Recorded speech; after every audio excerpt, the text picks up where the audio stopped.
Hello uncle lovers, welcome back to my channel. बहुत time से कोई वीडियो पोस्ट नहीं किया था मैंने और आप लोगों के इतने कमेंट्स आ रहे थे कि दी प्लीज़ कोई नया फ़ैन फिक्शन लेकर आओ। तो एक नया फ़ैन फिक्शन लेकर आ गई हूँ मैं। ऑल्सो गाइज, जो लोग मुझसे पर्सनली कनेक्टेड होना चाहते थे, मैंने यूट्यूब पर अपना पर्सनल चैनल भी बना लिया है। जल्दी से आप लोग वहाँ मुझे सब्सक्राइब कर लो। चैनल का लिंक मैंने डिस्क्रिप्शन बॉक्स में दे दिया है। जैसे ही वहाँ पर 1000 सब्सक्राइबर्स कंप्लीट हो जाते हैं, मैं डेली व्लॉगिंग शुरू कर दूँगी। अपनी शादी से रिलेटेड जो भी कुछ मेरे घर में तैयारियाँ चल रही हैं या हल्दी मेहंदी, ये सारे फंक्शंस मैं वहाँ पे शेयर करूँगी। तो प्लीज़ प्लीज़ प्लीज़ वहाँ भी मुझे सपोर्ट करना। चलो आज का फ़ैन फिक्शन शुरू करते हैं। मैंने काफ़ी ढूंढा पर मुझे कोई न्यू फ़ैन फिक्शन नहीं मिल रहा था, इसलिए मुझे अपना पुराना वाला तरीका ही अपनाना पड़ा जो मैंने नोवेल को एक स्टोरी में कन्वर्ट किया था, एक वांगशन स्टोरी में। आफ्टर नोवेल को जो मैंने कन्वर्ट किया था और आप लोगों को काफ़ी पसंद भी आई थी। इस बार मैंने एक और नोवेल को कन्वर्ट करने की कोशिश की है। नोवेल का नाम डोमिनिक है। ये एक 18+ नोवेल है। इसकी राइटर का नाम ओनली शैनन है। नोवेल आपको वेटपैड पे मिल जाएगा। ये कहानी एक माफिया बॉस लांगवांगजी की है जो एक रात बाहर गया हुआ था, जहाँ उसका सामना ब्यूटीफुल बॉय वुयिंग से होता है। वो दोनों साथ में नाइट स्पेंड करते हैं। वैसे तो ये एक वन नाइट स्टैंड ही होने वाला था, पर वुयिंग ने लांगवांगजी के दिल में उस रात ऐसी जगह बना ली थी कि वांगजी उसे कभी भी नहीं भूल पाया। पर उन दोनों का फिर से मिलना तो तय था। फर्क सिर्फ इतना था कि इस बार सिचुएशन बिल्कुल अलग थी। वुयिंग का एक अडॉप्टिव ब्रदर भी था जिसका नाम चेंगचा था। वो एक दिन भागते हुए वुयिंग के घर तक पहुंचता है। वो एक डॉन से बचकर भाग रहा था। वुयिंग को पता चलता है कि जिस डॉन से वो बचकर भाग रहा था, ये वही माफिया बॉस था जिसके साथ वुयिंग ने नाइट स्पेंड की थी। स्टोरी लाइन कुछ इस तरीके से ही है। आई होप आप लोगों को पसंद आई होगी। और फैन फिक्शन का पार्ट 1 शुरू करते हैं। रात के 10 बजे हुए थे। वुयिंग, जिसका 2 दिन पहले ही अपने एक्स बॉयफ्रेंड से ब्रेकअप हुआ था, वो एक बार में आया हुआ था। वुयिंग के एक्स बॉयफ्रेंड ने उसे चीट किया था, इसलिए वुयिंग बाहर आया हुआ था जिससे वो ड्रंक हो सके और अपने ब्रोकन हार्ट को, अपने दुख को भुला सके। वुयिंग जैसे जैसे ड्रंक हो रहा था, उसकी नज़र एक हॉटेस्ट मैन पर पड़ती है जो बहुत लंबे समय से उसकी तरफ ही देखे जा रहा था। वो हॉटेस्ट मैन बहुत ब्यूटीफुल था। उसका फेस एक एंजल की तरह था। आंखें ब्लू थी, जॉलाइन एकदम क्लियर हो रही थी और लिप्स एकदम प्लम्प थे। वुयिंग की नज़रों में वो अब तक का सेक्सीएस्ट मैन था जो उसने आज तक देखा था, और उस मैन की नज़रें पूरे बार में सिर्फ और सिर्फ वुयिंग पर ही गड़ी हुई थीं। आखिरकार वुयिंग उसे अपने पास आने का इशारा करता है। वो हैंडसम मैन एक सेकंड के लिए उसके इशारे का कोई जवाब नहीं देता। वुयिंग एम्बैरेसिंगली अपना फेस दूसरी तरफ घुमा लेता है। वो सोचने लगता है, क्या पता वो मेरी तरफ देख ही ना रहा हो। मैं भी कितना बेवकूफ़ हूँ, अब मुझे एम्बैरेसिंग फील हो रहा है। ऑनेस्टली अगर पूरे बार में कोई और होता जो इस तरह मुझे घूरता रहता, तो मैं पक्का उससे कहता कि क्रीपी बनना बंद करे, पर मैं इतने हैंडसम मैन को कैसे मना कर सकता हूँ। वुयिंग अपनी विस्की पी ही रहा था, तभी अचानक उसके पीछे से वो हैंडसम मैन आकर खड़ा हो जाता है और उससे कहता है, इस तरह मुझे कभी भी किसी ने अपने पास नहीं बुलाया। उसकी आवाज़ एकदम डीप थी। वो स्ट्रेंजर वुयिंग के पास वाले स्टूल पर बैठ जाता है। उससे आती हुई फ्रेगनेंस को वुयिंग स्मेल कर सकता था। पास से देखने पर वो स्ट्रेंजर और भी ज़्यादा गॉर्जियस लग रहा था। वुयिंग उससे पूछता है, तुम बहुत देर से मेरी तरफ देखे जा रहे थे। मुझे लगा मेरे पास आने में तुम्हें डर लग रहा है, इसलिए मैंने अपने आप ही इशारा करके तुम्हें अपने पास बुला लिया। वो स्ट्रेंजर एक परफेक्ट स्माइल के साथ हंसते हुए कहता है, डर लग रहा था? बिल्कुल भी नहीं। मैं तो बस ये मेक श्योर कर रहा था कि तुम यहाँ बैठकर किसी और का इंतज़ार तो नहीं कर रहे हो, क्योंकि तुम बिल्कुल अकेले बैठे हुए थे। वुयिंग प्लेफुली उससे कहता है, ओह सीरियसली? 10 फीट की दूरी पर ही तुम मेरे बारे में इतना कुछ एज्यूम कर रहे थे? वो स्ट्रेंजर कहता है, बहुत रेयरली ही मैंने देखा है कि इतना ब्यूटीफुल मैन अकेले बैठा हो। उसके मुंह से अपने बारे में ये तारीफ के शब्द सुनकर वुयिंग के दिल में ऑलरेडी कुछ कुछ होने लगा था, पर फिर भी वो उससे कहता है, तुम यहाँ इस तरह बैठकर मेरी तारीफ किए जा रहे हो, तुम्हारे बॉयफ्रेंड को तुम अपसेट नहीं कर दोगे? वुयिंग भी ये मेक श्योर करना चाहता था कि वो स्ट्रेंजर सिंगल है भी या नहीं, और अगर वो कमिटेड है तो उसके साथ फ्लर्ट करने का कोई फ़ायदा नहीं। वो स्ट्रेंजर मुस्कुराते हुए कहता है, क्यों? अगर मेरी लाइफ में कोई है भी तो क्या तुम उससे फ़ाइट नहीं कर पाओगे? वुयिंग कहता है, फ़ाइट? बिल्कुल भी नहीं, मैं ये सब झमेले में नहीं पड़ना चाहता। वो हैंडसम मैन मुस्कुराते हुए कहता है, टेंशन मत लो, मेरी लाइफ में ऐसा कोई भी नहीं है। वो यिंग कहता है, ओके, इसका मतलब हम दोनों सेम ही सिचुएशन में हैं। वो हैंडसम मैन अब पूरी तरीके से वो यिंग को ही देख रहा था। वो उसके लॉन्ग लेग्स की तरफ देखते हुए कहता है, तुम्हारा नाम क्या है एंजल बॉय? वो यिंग कहता है, प्लीज़ मुझे एंजल तो मत ही बुलाना, मेरा नाम वो यिंग है। वो हैंडसम मैन एक बार फिर से वो यिंग को ऊपर से नीचे तक पूरी तरीके से चेक करता है और उससे कहता है, वो यिंग सच में काफ़ी क्यूट नेम है। वो यिंग उससे पूछता है, क्या तुम मुझे अब अपना नाम बताओगे? वो स्ट्रेंजर उसके नज़दीक आता है। वो यिंग के लंबे बालों को उसके शोल्डर के पीछे ले जाता है और उसके कान में कहता है, मैं तुम्हें अपना नाम सिर्फ एक ही शर्त पर बताऊंगा। तुम्हें मुझे प्रॉमिस करना होगा कि आज रात के लिए तुम सिर्फ मेरे होंगे। वो यिंग को समझ आ गया था कि वो उससे वन नाइट स्टैंड के लिए कह रहा है।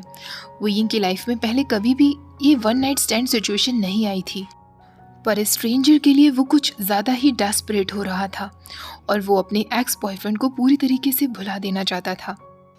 वो स्ट्रेंजर से कहता है, अगर मैं मना कर दूं तो? वो स्ट्रेंजर मैन कहता है, फिर हम दोनों के बीच कोई बात करने का फ़ायदा ही नहीं है, यहीं पर अपनी कन्वर्सेशन ख़त्म कर देते हैं। उसका इतना स्ट्रेट फॉरवर्ड होना वो यिंग को और भी अच्छा लगता है। वो उसे अपनी तरफ खींचते हुए कहता है, मैं उसी पल से तुम्हारा हो चुका था जब तुम मेरी तरफ घूर रहे थे और मैंने तुम्हें देख लिया था। अब मुझे अपना नाम बताओ। वो स्ट्रेंजर एक छोटी सी स्माइल देते हुए कहता है, मेरा नाम लांगवांग जी है, पर आज रात के लिए तुम मुझे लंचा बुला सकते हो। अब जल्दी से मेरे साथ चलो। वो यिंग कहता है, मेरे प्लेस या तुम्हारे प्लेस?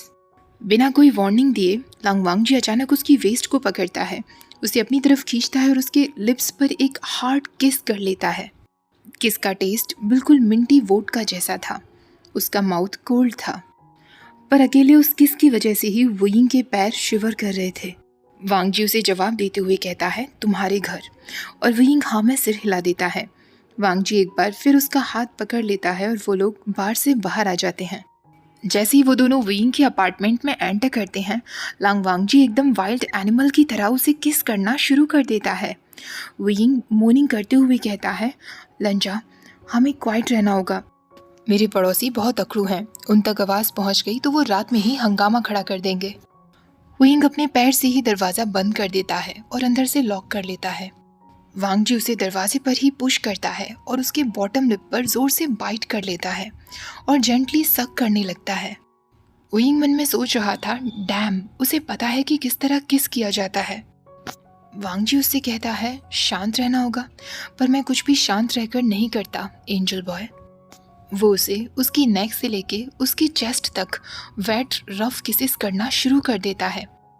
अपने लार्ज हैंड से उसने वो यिंग की बैक साइड को ग्रैब कर लिया था। वो यिंग ब्रेथलेसली उससे पूछता है, अच्छा तो तुम्हें किस तरह करना पसंद है? वांग जी उसका हाथ लेता है और अपने ट्राउजर्स की तरफ ले जाता है। वो यिंग की आंखें वाइड रह गई थीं क्योंकि वो ऑलरेडी इरेक्शन फील कर सकता था। वांग जी फिर से अपनी गहरी आवाज़ में कहता है, मुझे सब कुछ हार्ड, रफ और लाउड पसंद है। मैं रात भर तुम्हारी आवाज़ सुनना चाहूँगा, तुम्हारी चीखें सुनना चाहूँगा और ये देखना चाहूँगा कि कितनी बैडली तरीके से तुम मुझे चाहते हो। ऐसा कहकर वो वो यिंग के ईयर पर बाइट कर लेता है। वो यिंग की पूरी बॉडी अब शिवर कर रही थी, उसकी आंखें बंद थीं। वो यिंग अपने हाथों को उसके बालों में ले जाते हुए कहता है, तुम्हें जैसे करना है तुम वैसे कर सकते हो। वांग जी उसके आंसर से बहुत प्लीज्ड दिख रहा था। वो उससे कहता है, तो तुम्हारे अंदर एक नॉटी बॉय भी है। ऐसा कहकर वो उसे लिविंग रूम की वॉल पर पुश करता है। उसके अंडरवेयर के अंदर से ही उसकी थाइस को ग्रैब कर लेता है और उससे कहता है, तुम्हारी स्किन बहुत सॉफ्ट है और तुमसे बहुत अच्छी खुशबू आ रही है, मैं पहले तुम्हें टेस्ट करना चाहूँगा। ऐसा कहते ही वो एक झटके से ही उसका एक पैर उठाकर अपने शोल्डर पर रख लेता है। उसके वेटनेस पर हाथ फिराते हुए कहता है, तुम ऑलरेडी रेडी हो मेरे लिए। वो यिंग ऑलरेडी उससे सेक्सुअली अट्रैक्टेड हो चुका था।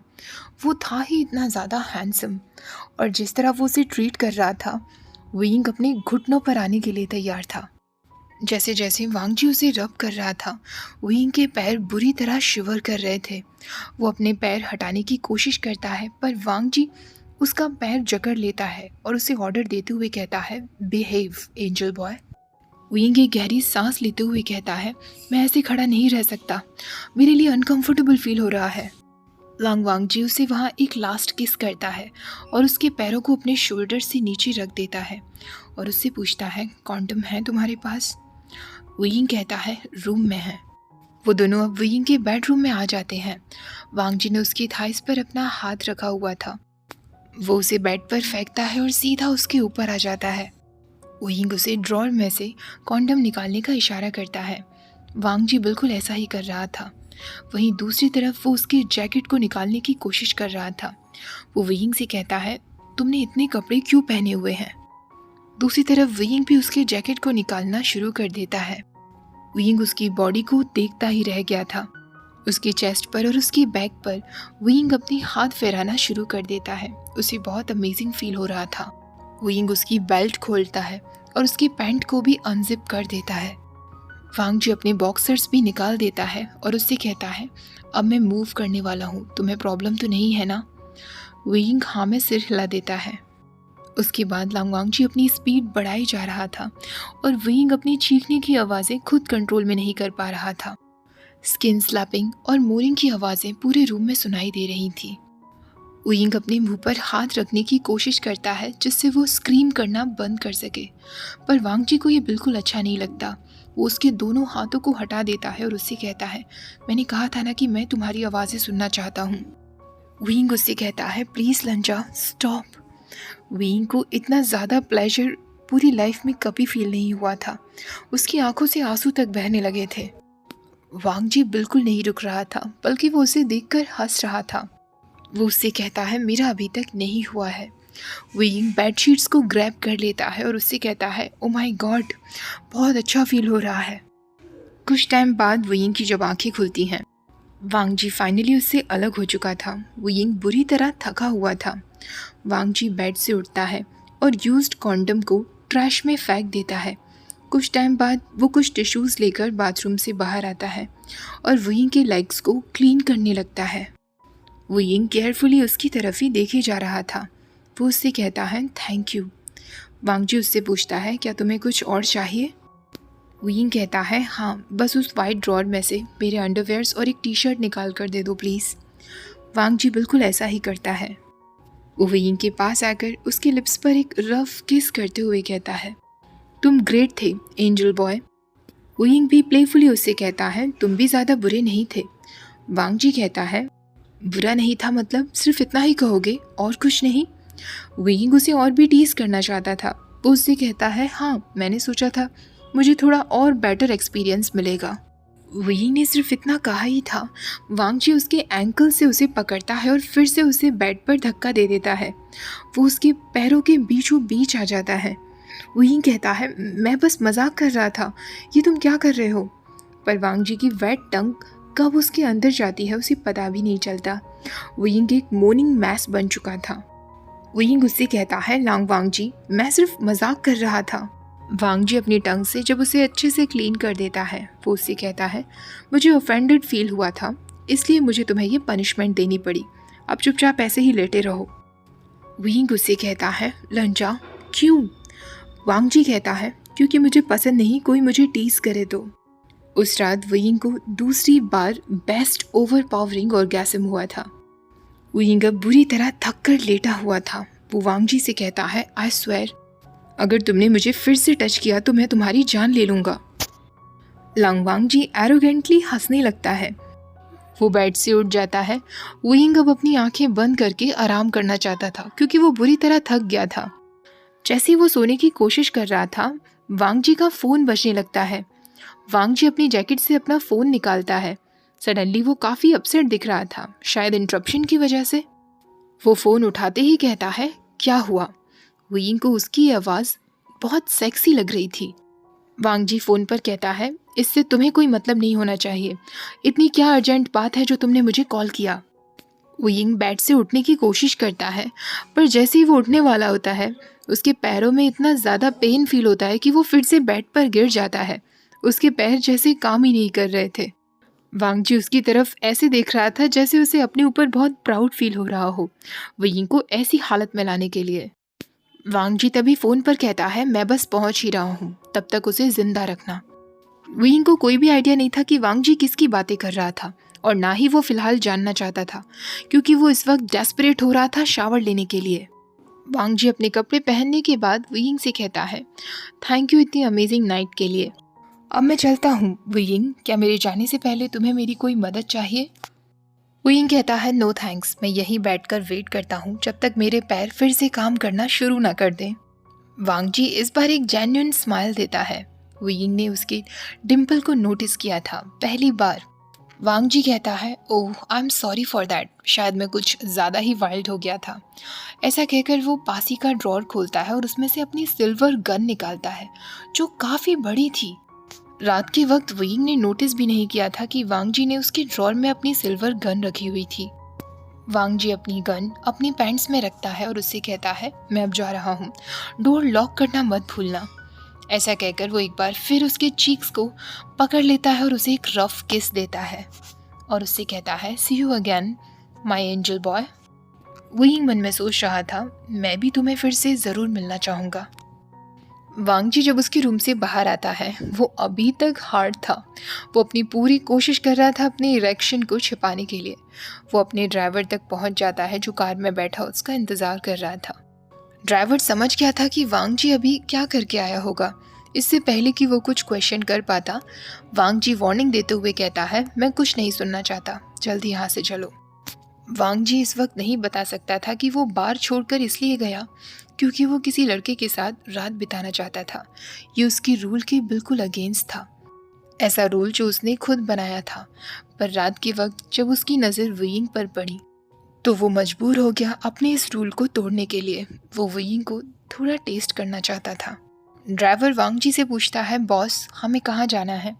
वांग जी उससे कहता है, मैंशन ले चलो, वहाँ कोई है, एक गेस्ट, एक बहुत ही स्पेशल गेस्ट जो मेरा इंतज़ार कर रहा है। ड्राइवर कहता है, गेस्ट? ओह मैं समझ गया। 20 मिनट की ड्राइविंग के बाद वो लोग माउंटेन्स में आ जाते हैं, जहाँ बीचों बीच एक बहुत बड़ा सा मैंशन बना हुआ था, जिसे देखते ही वांग जी अपने ड्राइवर से कहता है, अब तुम यहाँ से जा सकते हो, यहाँ से मैं खुद ड्राइव करते हुए जाऊँगा। वांग जी जैसे ही घर पहुँचता है, उसका भाई लैन शिचैन उसका इंतज़ार कर रहा था, जो वांग जी को देखकर कहता है, तुम्हें इतना लंबा समय कहाँ लग गया? वांग जी बिना कुछ जवाब दिए अंदर जाने लगता है। शिचैन कहता है, तुम सच में अनोइंग हो कभी कभी वांग जी। वांग जी कहता है, पर फिर भी आप मुझसे प्यार करते हैं। शिचैन कहता है, अनफॉर्चुनेटली अब अच्छा होगा कि तुम अपने पैंट्स को चेंज कर लो, साफ पता चल रहा है कि तुमने रात भर क्या किया है। वैसे तुम्हारा स्पेशल गेस्ट तुम्हारा अंदर इंतज़ार कर रहा है। ओके गाइस, आज का पार्ट यहीं ख़त्म करते हैं। कैसा लगा आप लोगों को फर्स्ट पार्ट, मुझे कमेंट्स में ज़रूर बताइएगा। ऑल्सो गाइस, यहाँ पर आप वांग जी और विगिंग के साथ साथ शिचैन और जंगशा की भी लव स्टोरी देखोगे। आई होप आप लोगों को पार्ट 1 पसंद आया होगा। प्लीज़ वीडियो को लाइक, शेयर और चैनल को सब्सक्राइब करना मत भूलिएगा। Thank you for watching. Bye bye.